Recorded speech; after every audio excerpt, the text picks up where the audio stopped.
நண்பர்களுக்கு வணக்கம். நாம் இன்று மகாபாரதம் காந்தாரியின் கதை தான் பார்க்க போறோம். ஒரு பெண்ணின் ஒரே ஒரு முடிவு ஒரு பேரரசின் விதியை மாற்றிவிடுமா? ஒரு தாயின் பாசம் உலகின் மிகப்பெரிய போருக்கு காரணமாக மாறுமா?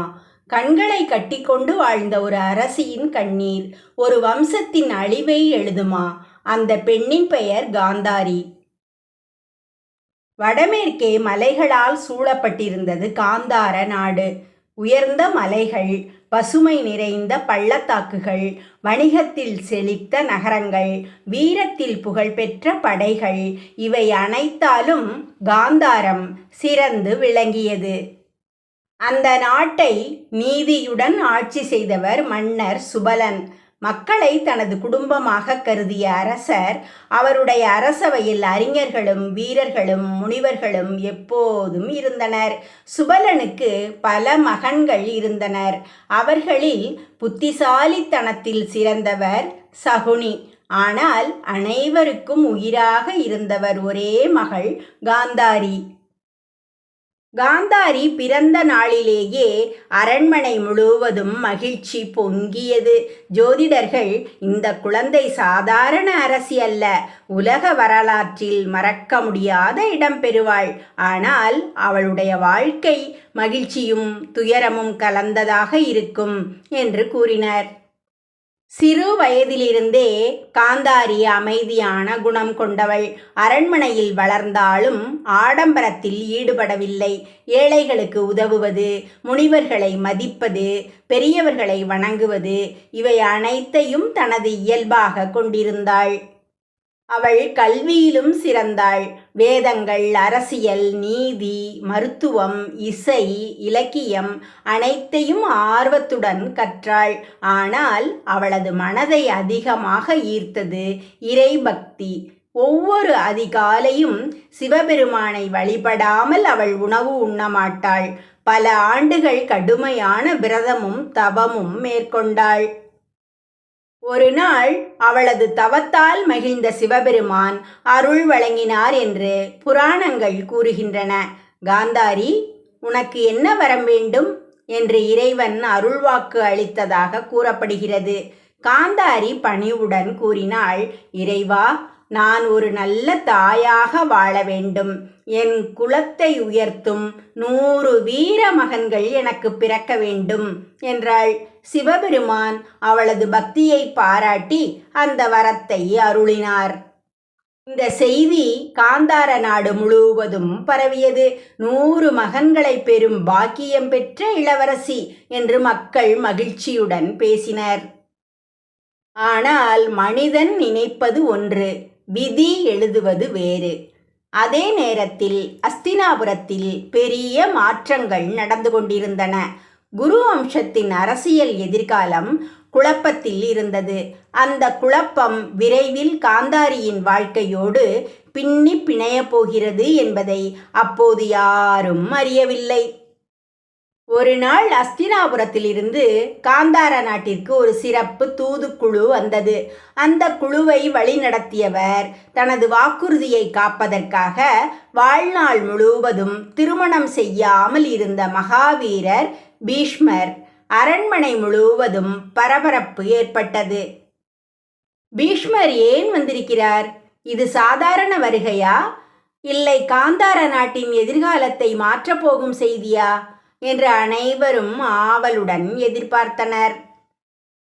காந்தார அரண்மனையின் ராஜசபையில் அனைவரும் ஆவலுடன் காத்திருந்தனர். மகாவீரரான பீஷ்மர் எழுந்து நின்றார். மன்னர் சுபலரே, நான் அஸ்தினாபுரத்தின் சார்பாக ஒரு முக்கிய வேண்டுகோளுடன் வந்துள்ளேன். உங்கள் மகள் காந்தாரியை குருவம்சத்தின் மூத்த இளவரசர் திருதராஷ்டிரருக்கு திருமணம் செய்து வைக்க விரும்புகிறோம் என்றார். இந்த வார்த்தைகள் சபை முழுவதையும் அமைதியில் ஆழ்த்தியது. அஸ்தினாபுரம் போன்ற பேரரசுடன் உறவு ஏற்படுவது பெருமைதான். ஆனால் உடனே ஒரு உண்மை வெளிப்படுத்தப்பட்டது. திருதராஷ்டிரர் பிறவியிலேயே பார்வையற்றவர் என்றார்.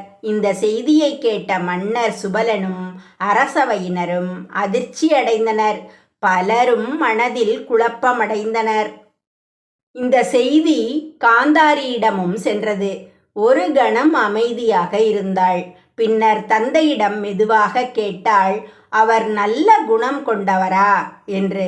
சுபலன் பதிலளித்தார், ஆம் மகளே, அவர் வீரமும் அறிவும் கொண்டவர்.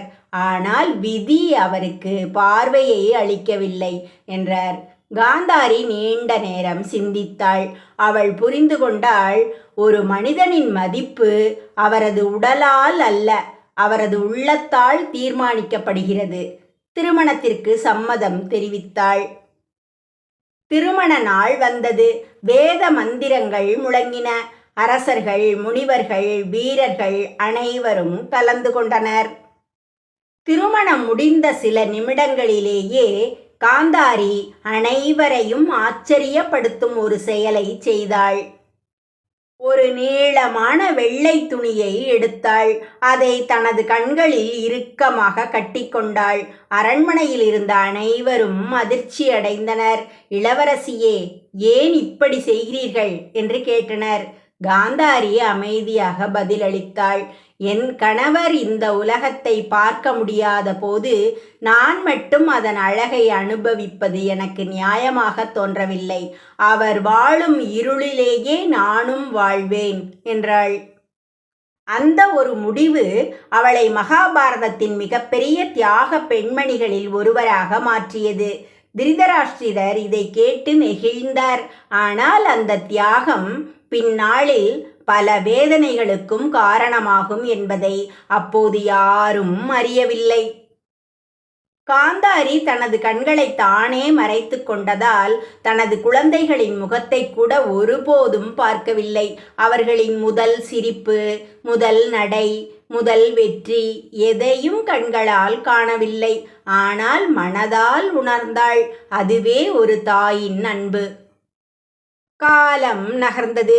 அஸ்தினாபுரத்தில் காந்தாரி அனைவரின் மரியாதையையும் பெற்ற அரசியாக உயர்ந்தார். ஆனால் ஒரு குறை மட்டும் அவரை வாட்டியது. பல ஆண்டுகளாகியும் அவருக்கு குழந்தை பிறக்கவில்லை. இதற்கிடையில் பாண்டுவின் மனைவி குந்தி கருவுற்றார் என்ற செய்தி அஸ்தினாபுரம் முழுவதும் பரவியது. இந்த செய்தி காந்தாரியின் மனதில் ஒரு பெரும் கவலையை விதைத்தது. ஏனெனில் சிவபெருமான் அளித்த 100 மகன்கள் என்ற வரம் இன்னும் நிறைவேறவில்லை. விதி இன்னும் ஒரு பெரிய திருப்பத்தை தயாரித்து கொண்டிருந்தது.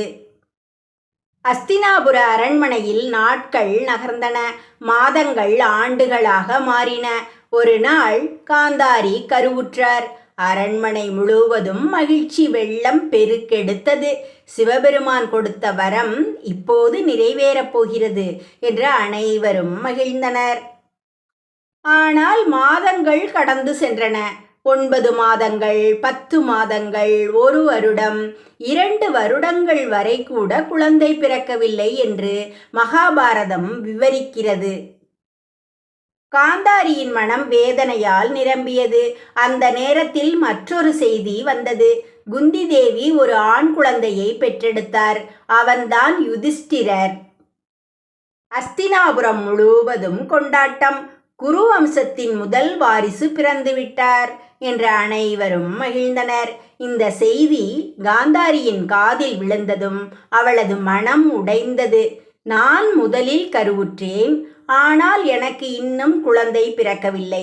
என் வரம் பொய்யாகிவிட்டதா என்று துயரத்தில் கதறினாள். வேதனையும் ஏமாற்றமும் கலந்த அந்த கணத்தில் கோபத்தின் உச்சியில் தனது வயிற்றை தட்டி கொண்டதாக மகாபாரதம் கூறுகிறது. அடுத்த நொடி ஒரு குழந்தை பிறக்கவில்லை. அதற்கு பதிலாக இரும்பை போல கடினமான ஒரு பெரிய மாமிஷ பிண்டம் வெளியே வந்தது. அதை பார்த்த அனைவரும் அதிர்ச்சியில் உறைந்தனர். காந்தாரி கதறி அழுதார். இது என்னுடைய விதியா என்று அழுதார். அந்த நேரத்தில் மகரிஷி வியாசர் அங்கு வந்தார். அவர் அமைதியாக காந்தாரியிடம் கூறினார், மகளே, மனம் உடையாதே. இறைவன் கொடுத்த வரம் ஒருபோதும் வீணாகாது என்றார். அவர் அந்த மாமிஷ பிண்டத்தின் மீது புனித நீரை தெளித்தார். பின்னர் அதை 100 சமமான துண்டுகளாக வெட்டச் சொன்னார். மேலும் ஒரு சிறிய துண்டை தனியாக வைத்தார்.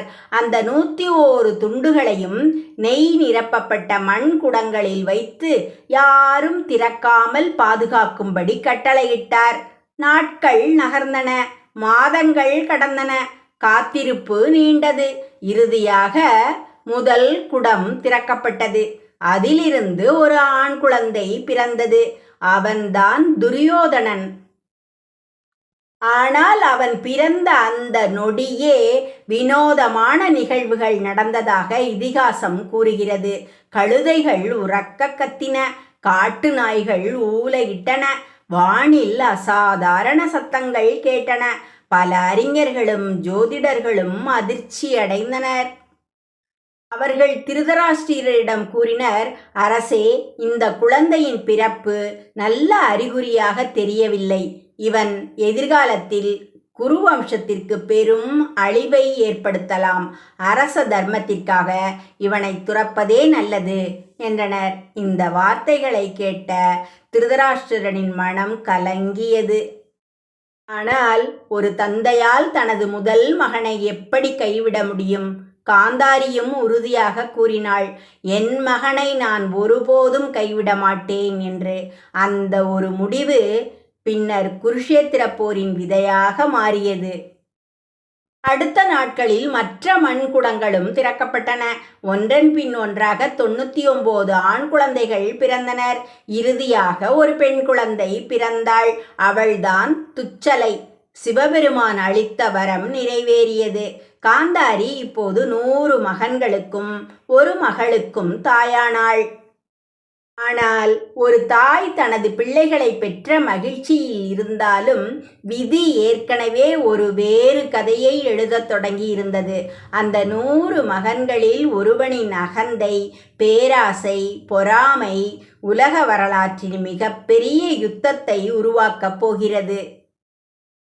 அஸ்தினாபுர அரண்மனை குழந்தைகளின் சிரிப்பால் நிறைந்திருந்தது. ஒருபுறம் காந்தாரியின் 100 மகன்கள் கௌரவர்கள், மறுபுறம் பாண்டுவின் 5 மகன்கள் பாண்டவர்கள். அவர்கள் அனைவரும் ஒரே குருவம்சத்தை சேர்ந்தவர்கள். ஒன்றாக விளையாடினர், ஒன்றாகவே கல்வி கற்றனர். ஆனால் அவர்களது மனங்கள் ஒன்றாக இல்லை. கௌரவர்களில் மூத்தவனான துரியோதனன் சிறு வயதிலிருந்தே தன்னை அரசனாகவே எண்ணத் தொடங்கினான். அவனுடைய மனதில் ஒரு கேள்வி அடிக்கடி எழும். நான் தான் திருதராஷ்டிரரின் மூத்த மகன். அப்படி இருக்க ஏன் அனைவரும் யுதிஷ்டிரரையே எதிர்கால அரசன் என்று பேசுகிறார்கள்? இந்த எண்ணமே பின்னர் பொறாமையாக வளர்ந்தது. அதே சமயம் பாண்டவர்களில் பீமன் அபாரமான உடல் வலிமையுடன் இருந்தான். விளையாட்டிலும் மல்யுத்தத்திலும் ஆயுத பயிற்சியிலும் பீமன் அனைவரையும் வென்றான். இதை துரியோதனனால் சகித்து கொள்ள முடியவில்லை. பீமனின் மீது வெறுப்பு நாளுக்கு நாள் அதிகரித்தது. இந்த நேரத்தில் காந்தாரியின் சகோதரரான சகுனி அஸ்தினாபுரத்தில் அதிக நாட்கள் தங்க ஆரம்பித்தார். சகுனி மிகவும் புத்திசாலி. ஆனால் அந்த புத்திசாலித்தனம் நல்லதற்காக அல்ல. துரியோதனனின் மனதில் இருந்த பொறாமையை அவர் தினமும் தூண்டிவிட்டார். இந்த ராஜ்யம் உன்னுடையது, பாண்டவர்கள் உன் எதிரிகள், அவர்கள் உயிருடன் இருக்கும் வரை உனக்கு அமைதி கிடையாது. இந்த வார்த்தைகள் துரியோதனனின் மனதில் நஞ்சை போல கலந்தன. காந்தாரி இவற்றை நேரடியாக காணவில்லை. ஏனெனில் தனது கண்களை தானே கட்டிக்கொண்டிருந்தாள்.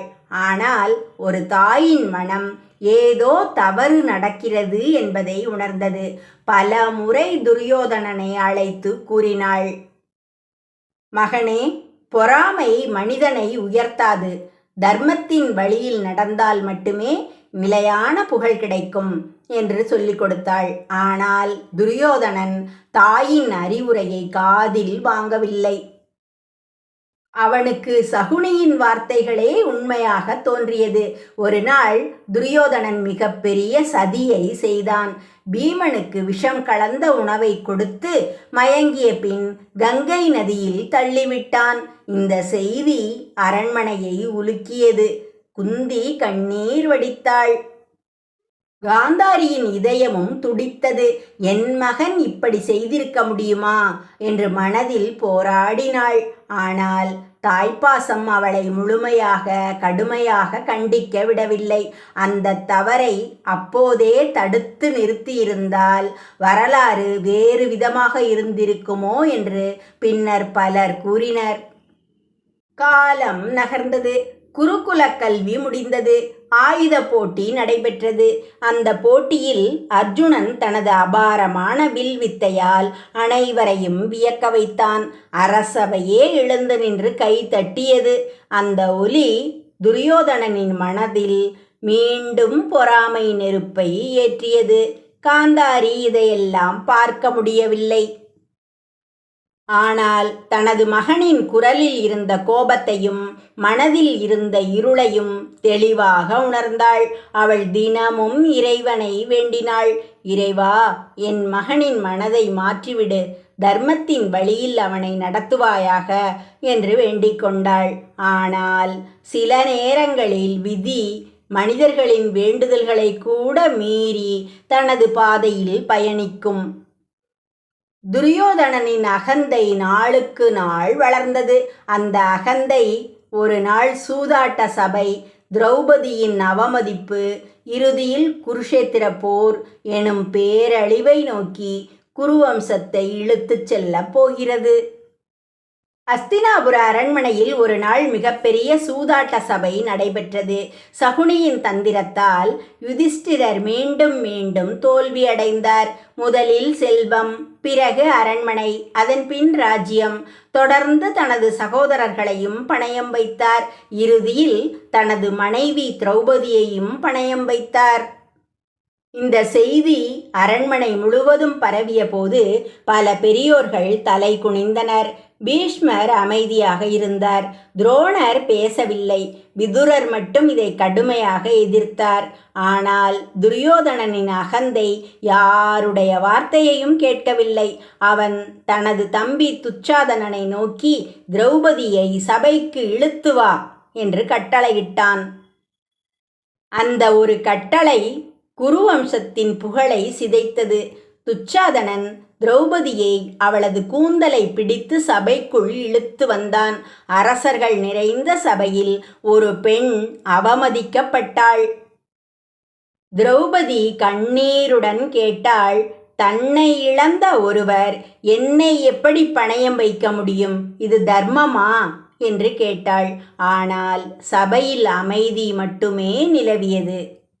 அந்த நேரத்தில் காந்தாரி தனது அரண்மனையில் இருந்தார். அவரால் அந்த காட்சியை கண்களால் பார்க்க முடியவில்லை. ஆனால் அரண்மனை முழுவதும் பரவிய அழுகுரலும் பதற்றமும் அவரது இதயத்தை உலுக்கியது. அவர் உடனே பணிப்பெண்களிடம் என்ன நடந்தது என்று கேட்டார். அவர்கள் நடந்ததை நடுங்கிய குரலில் கூறினர். அதை கேட்ட காந்தாரியின் இதயம் நொறுங்கியது. ஒரு பெண்ணின் கண்ணீரால் எந்த குடும்பமும் உயர்ந்ததில்லை. பெண்ணை அவமதிக்கும் வீடு ஒருபோதும் நிலைக்காது என்று வேதனையுடன் கூறினார். அதே நேரத்தில் சபையில் துச்சாதனன் திரௌபதியின் ஆடையை உரிக்க முயன்றான். திரௌபதி மனமார கிருஷ்ணரை வேண்டினாள். அற்புதம் நிகழ்ந்தது. எவ்வளவு இழுத்தாலும் அவளது ஆடை முடிவே இல்லாமல் பெருகிக் கொண்டே இருந்தது. துச்சாதனன் சோர்ந்து விழுந்தான். அப்போது சபையில் இருந்த அனைவரும் இறைவனின் அருளை உணர்ந்தனர். இந்த அவமானம் குறித்து அறிந்த காந்தாரி உடனடியாக திருதராஷ்டிரரிடம் சென்றார். அவர் மிகவும் உறுதியான குரலில் கூறினார், அரசே, இன்று நடந்தது தர்மத்திற்கு எதிரானது. நம் மகன்களின் தவறை உடனே நிறுத்துங்கள். இல்லையெனில் இந்த அவமானத்தின் விளைவு நம் குடும்பத்தையே அழித்துவிடும் என்று காந்தாரியின் வார்த்தைகள் திருதராஷ்டிரரின் மனதை உலுக்கியது. உடனே அவர் திரௌபதியிடம் மன்னிப்பு கேட்டார். மேலும் பாண்டவர்களின் சுதந்திரத்தை மீண்டும் வழங்கினார். அவர்களின் செல்வத்தையும் திருப்பிக் கொடுத்தார். வேண்டிய வரங்களை கேட்கச் சொன்னார். திரௌபதி தனது கணவர்களின் விடுதலையையும் அவர்களின் மரியாதையையும் மட்டுமே கேட்டாள். காந்தாரி நிம்மதி பெருமூச்சு விட்டார். ஆனால் துரியோதனனின் மனம் இன்னும் மாறவில்லை. சிறிது காலத்திலேயே மீண்டும் ஒரு சூதாட்டம் நடத்தப்பட்டது. அதன் முடிவில் பாண்டவர்கள் 13 ஆண்டுகள் வனவாசம் செல்ல நேரிட்டது. அவர்கள் அரண்மனையை விட்டு புறப்பட்ட போது காந்தாரியின் மனம் கனத்தது. இன்று அநீதி வென்றது போல தோன்றலாம், ஆனால் காலம் வரும், அப்போது தர்மமே வெல்லும் என்று அவர் மெதுவாக கூறினார். அந்த வார்த்தைகள் குருஷேத்திர போரின் முன்னறிவிப்பாக அமைந்தது. 13 ஆண்டுகள் கடந்தன. பாண்டவர்கள் தங்கள் வனவாசத்தையும் அஞ்ஞாதவாசத்தையும் வெற்றிகரமாக முடித்து அஸ்தினாபுரத்திற்கு திரும்பினர். அவர்கள் கேட்டது ஒன்றே ஒன்று: எங்களுக்கு சொந்தமான ராஜ்யத்தை திருப்பிக் கொடுங்கள் என்பதே அது. ஆனால் துரியோதனன் சிரித்து கொண்டே கூறினான், ஊசியின் நுனி அளவு நிலத்தை கூட நான் கொடுக்க மாட்டேன் என்று. இந்த செய்தி காந்தாரியின் காதில் விழுந்தது. அவரது இதயம் நடுங்கியது. அன்றிரவே அவர் துரியோதனனை தனியாக அழைத்தார். அவன் வந்ததும் தாயின் காலில் விழுந்து வணங்கினான். காந்தாரி அவன் தலையை தொட்டு மெதுவாக கூறினார், மகனே, அரசாட்சி என்பது நிலத்தை ஆள்வது அல்ல, மக்களின் மனதை ஆள்வது. தர்மத்தை இழந்து பெறும் வெற்றி உண்மையில் தோல்விதான் என்றாள். துரியோதனன் அமைதியாக கேட்டான். ஆனால் அவனது மனம் மாறவில்லை. காந்தாரி மீண்டும் கூறினார், பாண்டவர்கள் உன் சகோதரர்கள். அவர்களுடன் போர் செய்யாதே, சமாதானம் செய். போர் தொடங்கினால் வெற்றி பெற்றாலும் தோற்றாலும் நம் குடும்பமே அழியும் என்றார். துரியோதனன் பதிலளித்தான், அம்மா, இப்போது நான் பின்வாங்கினால் உலகம் என்னை கோழை என்று சொல்லும். நான் போரிடுவேன் என்றான். இந்த வார்த்தைகள் காந்தாரியின் இதயத்தை கத்தியாய் குத்தின. அவள் கடைசியாக எச்சரித்தாள், அகந்தை மனிதனின் மிகப்பெரிய எதிரி. அது உன்னை அழிவின் பாதைக்கு அழைத்துச் செல்கிறது என்றாள். ஆனால் துரியோதனன் தலை வணங்கி வெளியேறினான். அவன் நடந்து செல்லும் காலடி ஓசையை கேட்ட காந்தாரி மனதிற்குள், இது என் மகனின் காலடி அல்ல, அழிவை நோக்கிச் செல்லும் காலடி என்று கதறினார். அந்த நேரத்தில் சமாதான தூதராக கிருஷ்ணர் அஸ்தினாபுரத்திற்கு வந்தார். கிருஷ்ணர் அரசவையில் அனைவரிடமும் கூறினார், பாண்டவர்களுக்கு 5 கிராமங்களாவது கொடுங்கள், போர் வேண்டாம் என்றார். ஆனால் துரியோதனன் மறுத்துவிட்டான். அந்த இரவு காந்தாரி கிருஷ்ணரை சந்தித்தார். மிகுந்த வேதனையுடன் கூறினார், கிருஷ்ணா, நீ உலகை காக்க வந்தவன், இந்த போரை நிறுத்த முடியாதா என்று கேட்டார். கிருஷ்ணர் அமைதியாக பதிலளித்தார், அன்னையே, நான் சமாதானத்திற்காக வந்தேன். ஆனால் தர்மத்தை மறுக்கும் மனதை யாராலும் வலுக்கட்டாயமாக மாற்ற முடியாது. ஒவ்வொருவரும் தங்கள் செயல்களின் பலனை அனுபவிக்க வேண்டும் என்றார். காந்தாரியின் கண்களில் கண்ணீர் பெருகியது. அப்படியானால் என் மகன்களின் உயிரை காப்பாற்ற வழியே இல்லையா என்று கேட்டார். கிருஷ்ணர் மெதுவாக சொன்னார், இன்னும் ஒரு வழி இருக்கிறது. துரியோதனன் தனது அகந்தையை விட்டுவிட்டு தர்மத்தின் பாதையை தேர்ந்தெடுத்தால் இந்த போர் நடக்காது என்றார். ஆனால் அந்த மாற்றம் நிகழவில்லை. குருஷேத்திர போருக்கான முரசு முழங்கியது. இரு தரப்பிலும் சங்குகள் ஒலித்தன. உலக வரலாற்றின் மிகப்பெரிய யுத்தம் தொடங்கப் போகிறது. அரண்மனையில் தனியாக அமர்ந்திருந்த காந்தாரி 2 கைகளையும் கூப்பி இறைவனை வேண்டினார். இறைவா, என் மகன்களையும் காப்பாற்று, தர்மத்தையும் காப்பாற்று. இந்த போரில் மனிதநேயம் மட்டும் தோற்கக்கூடாது என்று வேண்டினார். ஆனால் விதி ஏற்கனவே தனது தீர்ப்பை எழுதிவிட்டது. போர் தொடங்கியது. 1 நாள், 2 நாட்கள், 10 நாட்கள், 18 நாட்கள். ஒவ்வொரு நாளும் காந்தாரியின் இதயம் உடைந்து கொண்டே இருந்தது. அவளால் போர்க்களத்தை பார்க்க முடியவில்லை. ஆனால் ஒவ்வொரு மாலையும் அரண்மனை வாசலில் காத்திருப்பாள். இன்று யார் உயிருடன் திரும்பினார்கள், யார் வீரமரணம் அடைந்தார்கள் என்ற செய்திகளை நடுங்கும் இதயத்துடன் கேட்பாள். முதலில் பீஷ்மர் அம்பு படுக்கையில் விழுந்தார். பிறகு துரோணர் உயிரிழந்தார். கர்ணனும் போர்க்களத்தில் வீழ்ந்தார். ஒவ்வொரு செய்தியும் காந்தாரியின் மனதில் இடியாய் விழுந்தது. இறுதியில் கௌரவர் படையில் உயிருடன் இருந்த ஒரே பெரிய வீரன் துரியோதனன் மட்டுமே. அப்போது ஒரு தாயின் மனம் கடைசி முயற்சியை செய்ய முடிவு செய்தது. காந்தாரி துரியோதனனுக்கு செய்தி அனுப்பினாள். இப்போது உன் உடல் முழுவதும் வஜ்ரம் போல உறுதியானது. ஆனால் இடுப்பு மட்டும் என் பார்வை படாததால் பலவீனமாகவே இருக்கும் என்றாள். அதை கேட்ட துரியோதனன் சிறிது கலங்கினான். ஆனால் என் உடலில் ஒரு சிறிய பகுதி பலவீனமாக இருந்தால் என்ன? என்னை யாராலும் வெல்ல முடியாது என்று அகந்தையுடன் போர்க்களத்திற்கு சென்றான். இறுதிப் போர் தொடங்கியது. பீமனும் துரியோதனனும் கதாயுத போரில் மோதினர். இருவரும் சமமான வீரர்கள். நீண்ட நேரம் யாராலும் யாரை வெல்ல முடியவில்லை. அப்போது கிருஷ்ணர் பீமனை நோக்கி தன் தொடையை மெதுவாக தட்டி காட்டினார். பீமன் உடனே அந்த அறிகுறியை புரிந்து கொண்டான். அடுத்த நொடியே துரியோதனனின் இடுப்பில் தனது கதாயுதத்தால் பலமாக தாக்கினான். அந்த அடி காந்தாரியின் தவ பார்வை படாத ஒரே இடத்தில் விழுந்தது. துரியோதனன் தரையில் சாய்ந்தான். உலகை ஆள வேண்டும் என்று கனவு கண்டவன் மண்ணில் விழுந்து உயிருக்கு போராடி கொண்டிருந்தான். அரண்மனையில் இருந்த காந்தாரி அந்த நேரமே தனது இதயம் துடிப்பதை உணர்ந்தாள். என் மகன் என்று கதறி எழுந்தாள். அவளது தாய்மனம் ஏற்கனவே உண்மையை உணர்ந்துவிட்டது. குருஷேத்திர போர் முடிந்தது. 18 நாட்கள் உலகையே நடுங்க வைத்த அந்த போர் இறுதியில் அமைதியை கொண்டு வந்தது. ஆனால் அந்த அமைதி ஆயிரக்கணக்கான உயிர்களின் விலைக்கு கிடைத்தது. காந்தாரி மெதுவாக போர்க்களத்தை நோக்கி நடந்தார். வாழ்நாள் முழுவதும் கண்களை கட்டியிருந்த அவர் இப்போது மீண்டும் கண்களை கட்டி கொண்டிருந்தார். ஆனால் ஒரு தாயின் மனக்கண் அந்த களத்தில் கிடந்த ஒவ்வொரு உடலையும் உணர்ந்தது. எங்கும் உடைந்த ரதங்கள், சிதறி கிடந்த ஆயுதங்கள், இரத்தம் தோய்ந்த மண் அமைதியாக இருந்தது. அவற்றின் நடுவே தனது 100 மகன்களின் உயிரற்ற உடல்கள். காந்தாரியின் இதயம் நொறுங்கியது. அவர் கதறி அழுதார். இறைவா, 100 மகன்களை வரமாக கொடுத்தாய்.